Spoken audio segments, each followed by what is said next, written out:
1948 সাল উপমহাদেশ তখনও বিভক্তির ক্ষত সেরে উঠতে পারেনি। একদিকে ভারত, অন্যদিকে পাকিস্তান, দুটি নতুন রাষ্ট্র।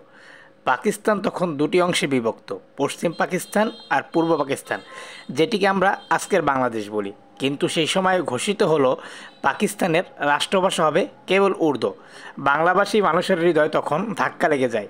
নিজেদের ভাষায় কথা বলার অধিকার কি থাকবে না তাহলে? এই বিষয়ে ঢাকা বিশ্ববিদ্যালয়ের তরুণরা প্রথম প্রতিবাদের ডাক দেয়। তারা গঠন করে ভাষা সংগ্রাম পরিষদ।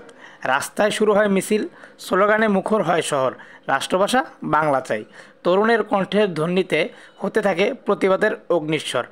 আর তারা জানতো এই লড়াই শুধু ভাষার জন্য নয়, এটা বাঙালি জাতির অস্তিত্বের জন্য। ঢাকায় তখন কারফিউ, কিন্তু ছাত্ররা কারফিউ ভেঙে রাস্তায় নেমে।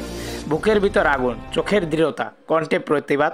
হঠাৎ বাতাস ছিঁড়ে গুলির শব্দ, মুহূর্তেই লুটিয়ে পড়ল সালাম, রফিক, বরকত, জব্বার। তাদের রক্তে রাঙা হলো বাংলার মাটি। সেই রক্তের স্রোত আজও বয়ে চলছে আমাদের অন্তরে। রাতের আধারেই গড়ে উঠল শহীদ মিনার। মানুষ ফুলে আর চোখের জলে ভরিয়ে দিল সেই মাটি। তাদের ত্যাগ বৃথা যায়নি।